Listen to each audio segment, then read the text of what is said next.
Hey guys, what's up? It is the Nuffer Dog, and I just said what's up. That's not really a very characteristic greeting for me. It does seem kind of natural to do it in videos, but I never say what's up to people in real life. Anyway, last time we destroyed the plated beetle, which is barely even a boss, and we got back our morph ball ability.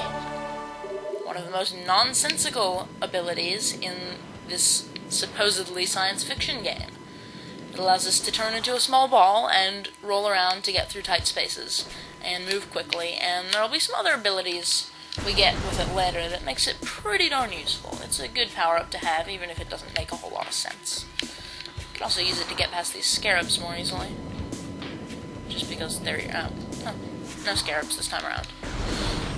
Just because they're irritating. Yeah, later on, plated beetles will actually just come up as normal enemies here. And instead of a swarm of beetles, you'll just get a plated beetle right here. But they really won't be a threat by that point. Once you have the charge beam, you can one-shot them. I don't know if you can with the power beam, but you can with other weapons we'll get. But anyway, now that we have the morph ball, we can jump around up here. We could do that already, granted, but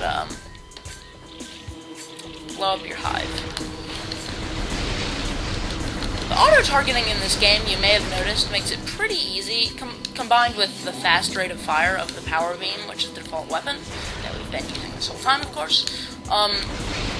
Because there's 4 main beam weapons we'll get.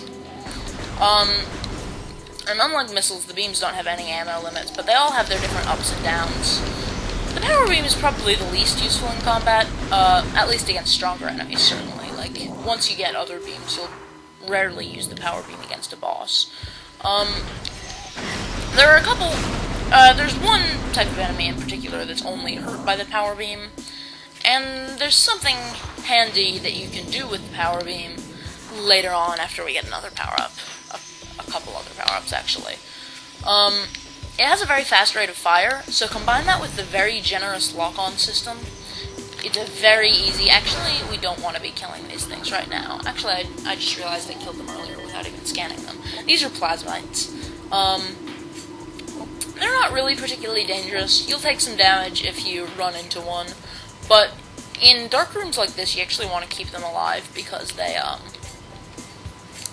produce light. And this room is very dark, so it can be hard to get around in here, especially with the toxic water, if you kill them and leave yourself in the dark. But they'll respawn after a while if you do kill them. So, yeah, this water is very toxic, including that fountain over there. No structural weaknesses detected in metalwork, but there's a missile expansion behind it. However shall we get to it? Well, we shall get to it by... Well, there's a couple things we have to do. There's one thing we have to do that'll allow us to make use of that magnetic rail, a later morph ball power-up. And another thing we'll do that will make it so that we won't get hurt by this water.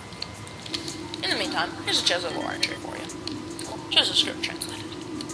As we struggle with the great poison, something stirs at the edges of our vision. It is the hatchling Samus. We feel her, across the void, as she hunts the corrupted. Will our fates again be one? As our pride shatters, will prophecy become real? When all strength wanes from the Chozo, will it be the hatchling who fulfills our legacy? True sight eludes us, for the poison gnaws at all vision, leaving seers blind and filled with despair. Truth's blessing may come too late. Bum, bum, bum. So there's a door here that leads to a room we can't really do anything at. Meditation fountain. This is such a pleasant room. Seems like in each of the Metroid Prime games, there's always like 1 or 2 rooms that I just love. That are just so, like, pretty and pleasant. That I could literally just sit in them. Okay, that's kind of weird. Okay, let's not go in there. Yeah, let's add it to our map at the cost of a handful of HP. That's the magma pool, as you can tell by the fact that it's full of magma. We can't go in there yet. I mean, no matter how many power-ups we'll always be hurt if we just fall in the magma. We can't just, like, swim across the magma. But, at the moment, we'll get her just by standing in the room because it's so darn hot. I believe, yes, there's a new enemy here. This is a shriek bat. Pretty common weak enemy we'll be encountering. Basically, they drop down from the ceiling and spin for a minute, which is kind of weird. And then they try to dive bomb you, but you can shoot them. They're not really that dangerous. Blast shield.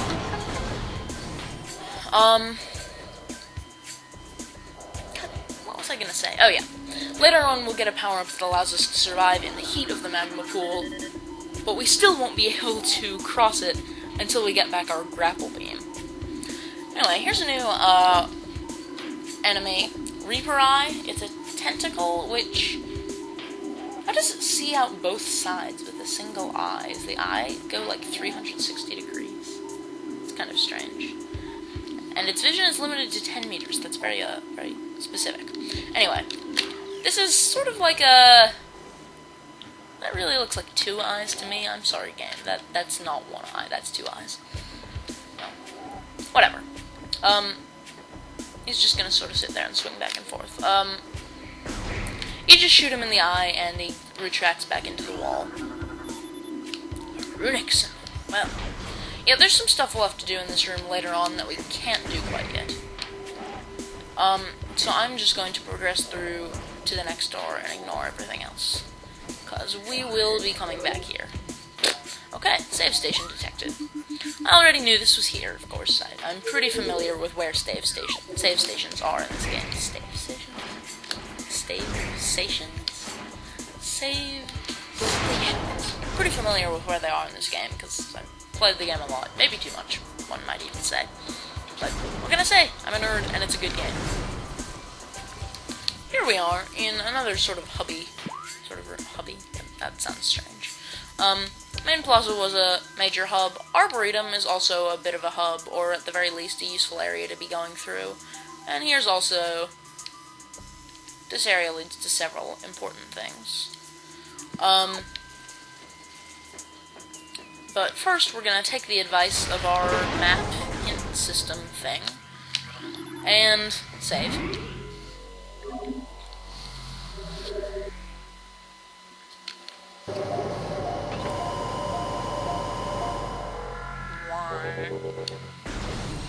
I apologize. I don't know why I made that noise.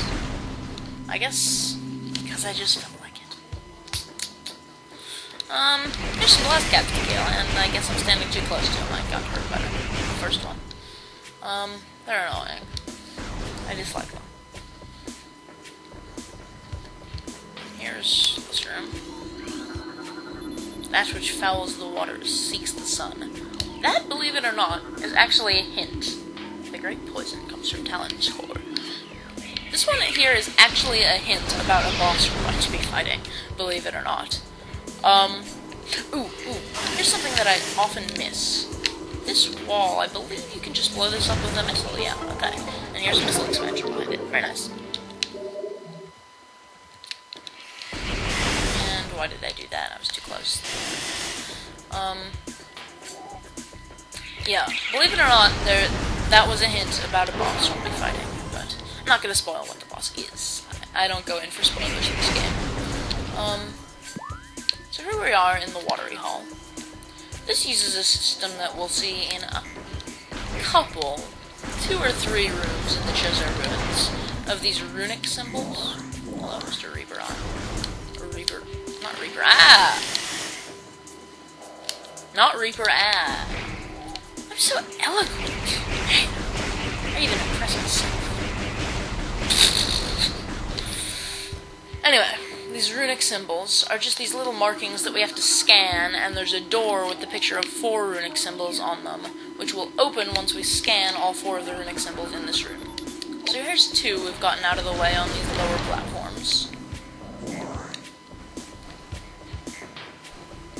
There's actually a power-up we can get in here later that I always forget about, that I don't think I even knew about until I looked it up toward the end of my practice run, after I decided I was going to go for 100%. But we can't get that till much later. I'm getting ahead of myself with that one. Oh wait, is there a runic symbol? Yes. Okay. Can't miss this. Well, you can miss it, it's easy to miss, but it's important. so I should try not to miss it. There's one of the 3 runic symbols, so we've already got 3 out of the way. Not a particularly hard puzzle, the only thing is I often miss that 1 runic symbol that I just scanned. Not particularly difficult platforming, though. So, yeah, here's this gate.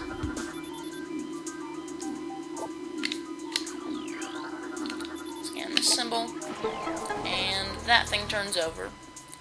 And somehow, I really don't get how the scan technology works, but somehow scanning that triggers the unlocking of the gates. You might notice there's some, oops. There's some eons here. Can't do anything with them yet. They're not doing what they do right now. There's the charge beam. That's important. There's an unidentifiable obstruction blocking a 1-meter hole. And there's some Chozo lore. But first, let's get our charge beam back. Get our charge beam back. Sorry, I just turned away from the mic stupidly. To check the time of the recording. Charge beam acquired. Press and hold A to charge. Release to fire. Additional data downloaded to inventory screen. Press start to access the inventory screen. And now these eons are going to activate. It'll be a little annoying to try to get through here just by stunning these, but now that we have the charge beam, we can actually kill them. So horribly satisfying. You can even kill 2 at once. 2 birds with 1 stone, or 2 stones with 1 energy shot. It's never explained what the stuff is. New Chozo lore. We've returned to Talon 4, born here against our will by a great cataclysm from the reaches of space. A meteor came, casting a dark shadow of debris over the land with the violence of its impact. Though we perceived this from beyond space and time, it was but a curiosity, a brief flare in the infinite march of the universe. But the meteor brought with it corruption. A great poison burst forth into the land, clawing at life with such violence that we were ripped from our peaceful state, and find ourselves wandering as shadows of the mortal forms we left behind, searching for why we are here. Well, that's, rather strange. But now we know a little bit more about what happened to this world. This great poison that we'll see them talk about a lot came from a meteor that struck the planet. That's an important part of the plot. For some reason, I did an unusually deep voice for that, which is something that was just really a segue into something I want to talk about. Something kind of random and weird is that, is about my voice, because I did 1 countdown in the past where I did voiceover before I just switched to text-based ones, because I didn't have a very good mic, and I was really terrible about how I went about recording that, and the audio quality was awful. Ooh, wait a minute. Never mind. Got confused with something there.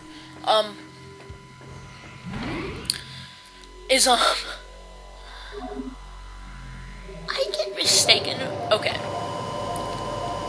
Let's just clear this up right now. I'm a guy. Yes, I'm a guy. I'm not a girl, despite the fact that my voice is kind of high-pitched. I'm a guy. I'm 16 years old. Almost 17, actually. Heck, I might be 17 by the time I'm finished with my first 1 or 2 Let's Plays. My birthday's in August. And excuse me for having a high-pitched voice. I kind of lost my train of thought there again. Path of corruption leads even higher. Lovely. Wait, is this actually... Yes, this is where I want to go. Okay. So, yeah, something about... Both in real life, sadly enough, and in,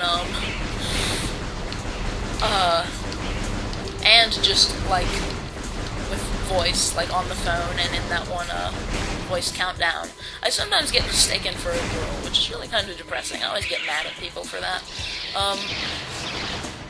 But, yeah, I just have kind of a high-pitched voice, so... If you think my voice is too high-pitched to sound like a guy and be doing... Where am I even going with this?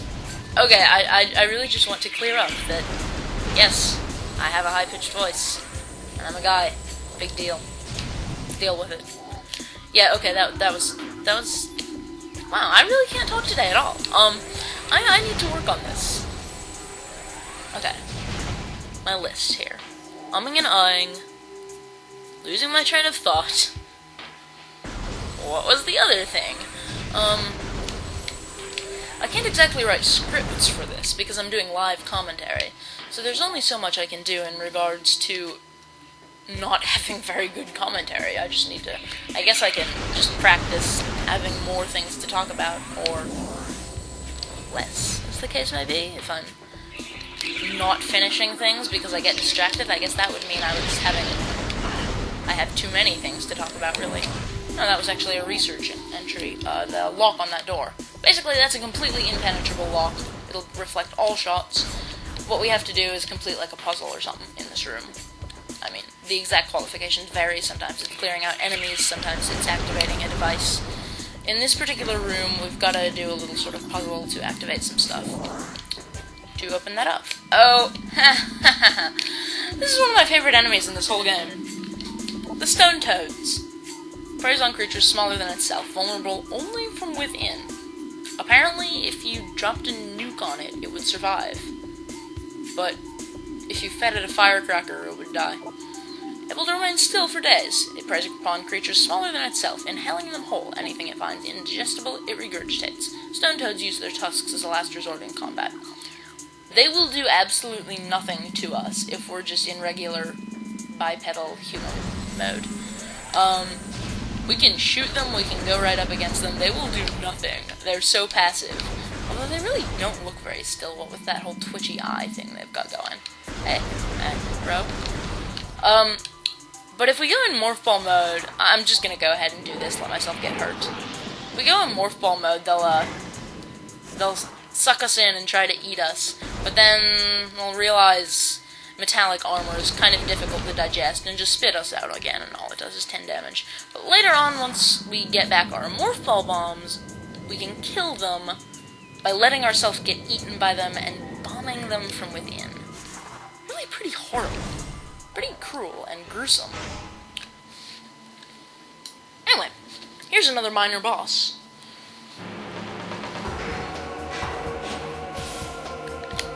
This is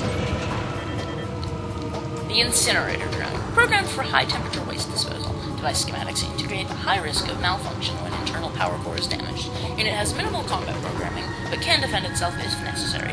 This drone's intense heat blasts compensate for its lack of battle prowess. Yeah. We're literally fighting a garbage disposal unit. I hope you're happy. I really do. So basically, it's just gonna shoot fire at us that I really suck at dodging for some reason. And then that little weak point will come up, and we shoot it, and then it'll summon war wasps by shooting fire at that hive. This is a new type of war wasp, which I think might be only in this boss fight as well, just like the round war wasps with the hive mecha. This is a barbed war wasp. It has a ranged attack, basically. It can launch its venomous stinger at you. And ow! Wow, got so caught up in that I just let myself get hit. Geralt! Geralt! I really should stop doing horrible fake British accents, but I really just can't resist. I'm sorry. I'm very sorry. I do respect English people, I promise. But I like doing fake accents of a variety of nationalities. I believe in making fun of all groups equally. Soviet Russia accent, thank you.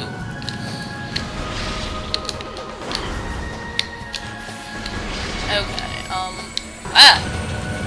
wow, that really, that's not right, man. You can see it's going to, start spinning faster as the battle progresses, so, why do I suck so bad? It gets a little more dangerous in that regard, and apparently barbed war wasps come loaded with C4, because when it destroys the hive, they all just explode. Lovely. Anyway, I've been talking about them.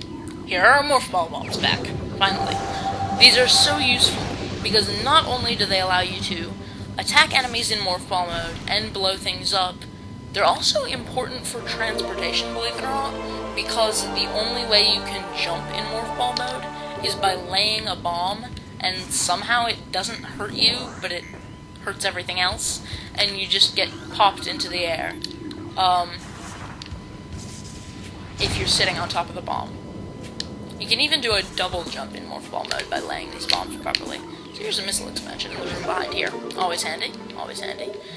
Now we have more missile capacity than we did on the frigate.